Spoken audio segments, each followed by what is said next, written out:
Good morning from the annual meeting in San Diego. We're pleased to be here with Dr. Liz Yu. Liz, good morning and thanks for being with us. Good morning. Thank you for having me.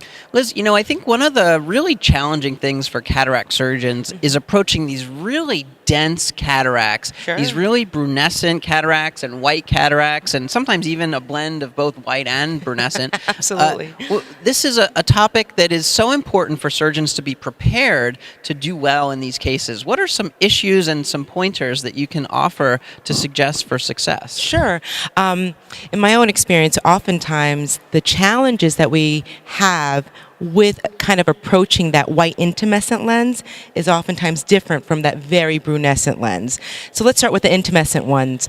There's a lot of positive pressure, that white fluff. So the Argentinian flag sign, that very fearful poor capsulotomy or capsulorhexis creation is really going to be one of the biggest hurdles to start with. Obvious visualization is going to be key with using trypan blue, but either needle decompression, good amount of viscoelastic to make sure you're nice and flat. For my needle decompression, I like to use either a 27 or 30 gauge needle, bevel down, empty syringe.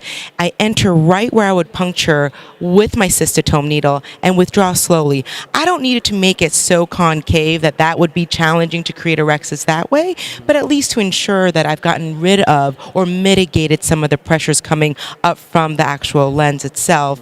And then oftentimes, if there's not a brownness or a brunescence in the core, the lens itself is actually quite brittle. And it's surprising that the energy is not going to be nearly as high as one would have expected. And in a younger patient, sometimes it's actually quite soft beyond just that, just being a white appearance. For a very brunescent lens, if I see any white to it with the actual endo capsule, then I will definitely do that needle decompression. But the more density I see, so the closer to mahogany or black the lens is, the larger my capsulotomy is going to be in case we need to convert to kind of a mini extra capsular surgery or if phaco can't be performed, which is very rare in this stage. And the actual lens disassembly can be the most challenging part, particularly because the posterior portion of the lens oftentimes is quite leathery.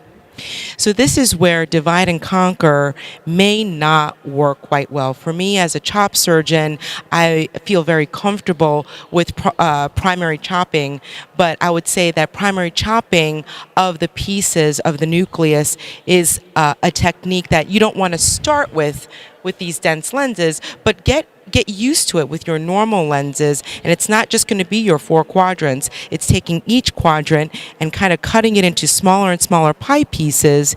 Even other utilized devices, newer technologies like the MyLoop can be helpful here in order to really mechanically disassemble and break down the nucleus more so than using energy to do it, if that makes sense. And it may not look so elegant because you have to kind of really pull through and push those pieces apart.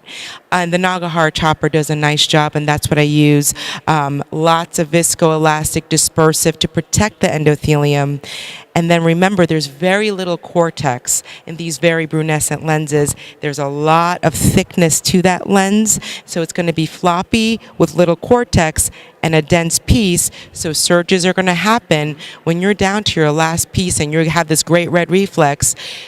I will reposit viscoelastic into the capsule and also use my Coke spatula to kind of hold it back, slow everything down in order to take care of that last piece and not really go all the way down because I don't want to experience the surges. Liz, that's such a great point that you just brought up about slowing down this procedure. Yes. In order to set ourselves up for success, we really want to take our time with every step of the procedure that you so eloquently described.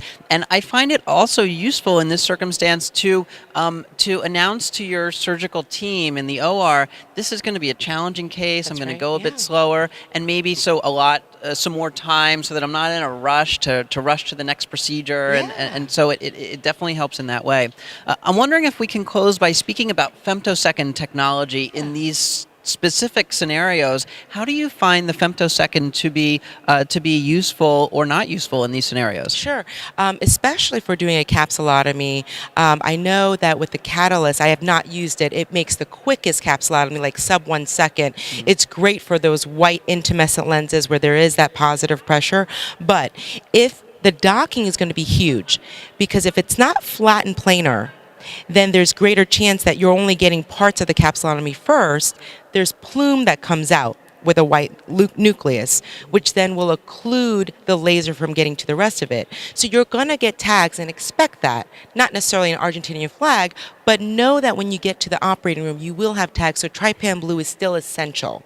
With that being said, for the lens fragmentation, which is such a nice benefit for dense lenses, but if your lens is so dense that you have no red reflex, just keep that in mind, that the lens frag will probably also be poor. This is both with white cataracts as well as black or mahogany cataracts.